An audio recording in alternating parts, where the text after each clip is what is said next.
remember I started thinking to myself, okay, I failed once. What's to keep me from failing again? I'm probably gonna fail again. I'm probably just gonna keep failing. Why put yourself through that torture, right? Why put yourself through this pain and misery? Why not just settle? What's wrong with you? Why do you want more than most people? Why is everybody else happy with, having a normal job and staying in their place and you're not? Is something wrong with me? Those are the things I remember thinking. And my first business was a total failure. And what's funny is my first business was on YouTube, right? I failed. I started a YouTube business in 2009. I started on YouTube, post a bunch of videos, like a dozen or 15 videos, something like that. Totally failed, right? You would say, well, John, you're successful now. Yeah, 10 years later. But I failed, right? I wasn't successful at YouTube, I failed YouTube. And I failed. I was trying to start a channel. I'd read this book, The 4-Hour Work Week. Type in 4-Hour Work Week or type in 4-Hour Work Week Love if you've read it. But I read this book, The 4-Hour Work Week, and wanted to start, an internet business. And I was like, I was in Thailand and I said, oh, what am I passionate about, right? I was thinking, what is that? I thought, I love backpacking. I love low budget backpacking, travel around the world. I love meeting people. I love reading books. I love the spontaneity on the road, the serendipity of meeting people of different cultures and figuring out how to get around places where you don't even know the language. And, I'm not a stupid person. I don't think I'm stupid, but I put a lot of work into figuring out how to build a YouTube channel. I researched all the stuff that was out there, right? There wasn't a lot of stuff about how to be a YouTuber in 2009. There was barely anything. But I was like, I'm gonna do this. I'm gonna start an internet series. And I did everything I could. I did all the research. I followed up everything I thought I could, right? And I started a YouTube channel, posted up 15 videos, and it failed. Nobody watched them, right? They were watched by a couple dozen people. And I gave up. I gave up because I said, this isn't working out, this isn't making me any money, I don't have any money to support this. I wasn't in a solution-oriented mindset. I said, I failed, this YouTube thing is BS. You can't just post a video, nobody watches it. So I moved on to my second business. Now my second business, I made a little bit of money. I was super stoked. I was posting around, I was a tutor. I was in college. And I said, I'm gonna tutor other children because I'm good at math, right? So I was like, I'm gonna, I guess I'm all right at math. I failed statistics twice, but I'm all right at math, but I'm better than the international students. So I posted flyers around college advertising saying, hey, I'm a tutor, and if you want a tutor to help you with your classes, you can pay me. Something like $40 an hour, which I thought was ridiculous. I thought it was a lot of money. And I got some clients. I got some international students, mainly Asian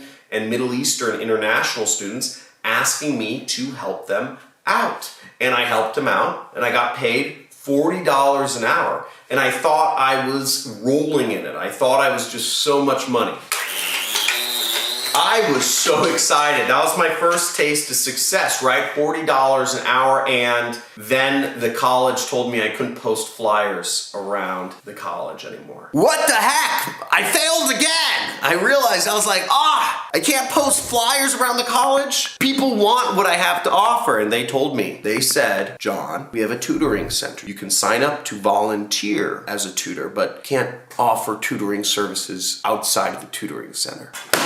I said, what the heck, man? I didn't even know there was a tutoring center. And my second business, just like that, failed. Now you might be wondering, John, what's the point of this? Why are you telling me about all this failure? I want to talk about what I do when I fail. You might want to say, John, what do I do when I fail? Okay, I get it, you failed. Let me tell you another business I failed. I failed over and over and over and over and over again. But here's one of the key points, is I didn't quit. I never quit. I never quit. Successful entrepreneurs deal with more failure than unsuccessful ones. True story. Now my third business, I started selling online. I started selling on eBay. I was selling products. I was finding products. I was getting them from other people or other people's garages. I said, I'll give you half. I'll sell you a product, I'll sell your junk for you, you get half, I get half. I was doing stuff like that, and it started working well until it didn't. And my PayPal account got shut down for,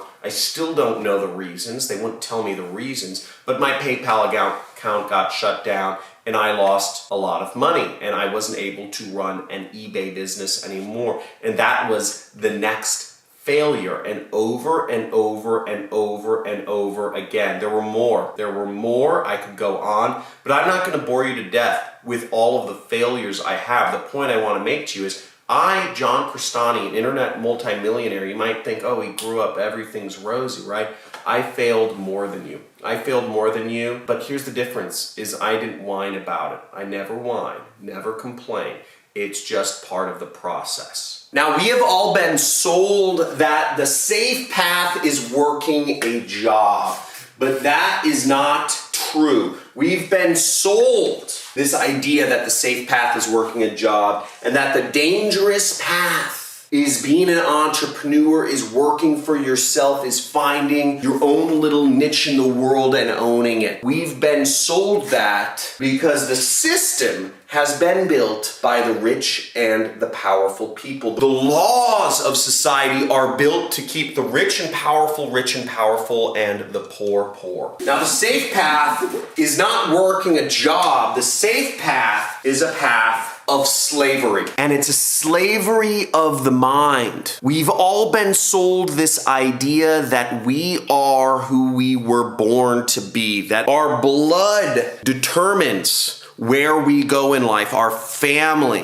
whether we were born rich or born poor or born middle class. The greatest lie that has ever been told is this. Now, entrepreneurship, it doesn't need to be your becoming a freewheeling multimillionaire flying private jets everywhere. What it can be is simply just freedom. It can be that you are a scuba diving instructor in Barbados and you are working for yourself, right? You are a contractor. It doesn't need to be a formal job. Being an entrepreneur can be you are a Uber driver, you are a mechanic, you are a handyman. It can be something where you're working for yourself, but you're not beholden to a boss. Jobs are slavery. I worked corporate job and it was awful. I worked a corporate 9 to 5. I worked my way up the system and it wasn't worth it. Now, there's good news. There's 4 steps you can take when you fail. The first off is you want to write down the good that came out of your failure. Okay? Write out the good that came of it. Failure, you need to reframe it in your mind. It's normal, it's natural. We all go through failure. It's not failure, it's just part of the process. Kobe Bryant doesn't make every basket he shoots. Andre Agassi doesn't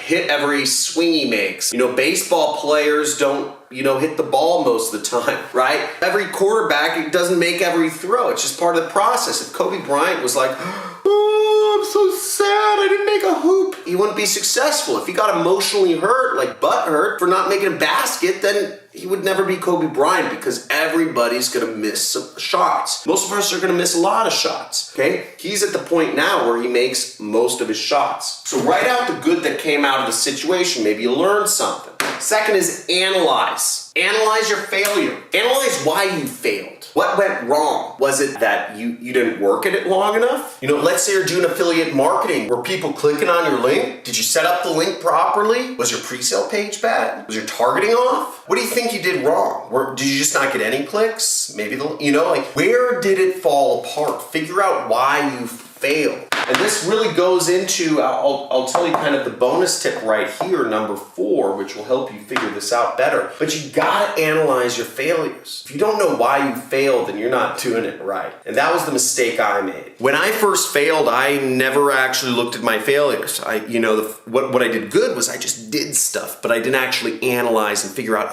why did this business fail? Why did I get shut down from PayPal? Why did the school not like my posters? Why did, all this stuff. stuff. I never thought about it really hard so I could improve on it, which goes into number 3. Figure out improvements. Once you figure out improvements, this brings up a cool concept I like to call lensing, okay? So lensing is, there could be multiple reasons why you failed. One could be that you didn't work at it long enough. You simply just didn't work long enough at the problem, and you would have made money or succeeded or whatever you're trying to do. Another reason could be that you were doing it wrong, okay? Another reason could be that the business model doesn't work. Now, this is my horrible illustration of a magnifying glass, but a magnifying glass on a person. But lensing in and out is looking at the problem from bigger and smaller perspectives. You can say, okay, where did that problem occur? Because as I said, it could have been that you just need to try different tactics. It could be that you just need to do more stuff. It could be that the business model doesn't work.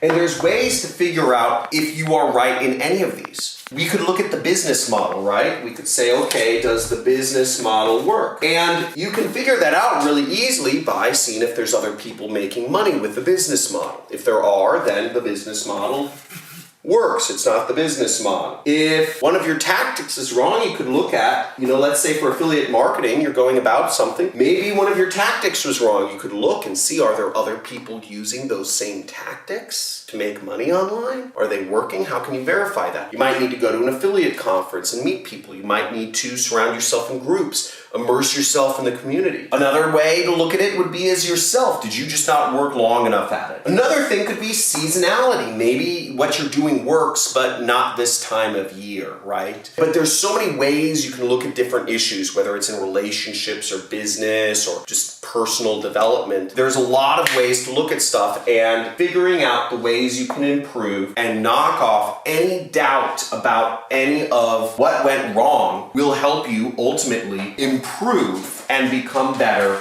in whatever you're trying to do. And last but not least is surround yourself with successful people in the community. That whatever you're trying to do, whether it's improve your relationship or whether it's do conscious parenting or in business, surround yourself with people who are going the same direction as you, because when you do that, you're going to figure stuff out faster. Because if you're just listening to me, then you're going to have doubts, you're going to have skepticism, because I'm just one point of view, and you could say, John's wrong, right? He made a lot of money probably off the backs of people, scamming people out or whatever. I don't know what you want to believe. But the point is, if I'm just your only point of view on things, I'm the only successful person in your life, you need more successful people. You need more people headed in the direction. If it's money success or relationship success, you need more people surrounding yourself, more points of view, so you can be more confident in the decisions that you make, because you are not failing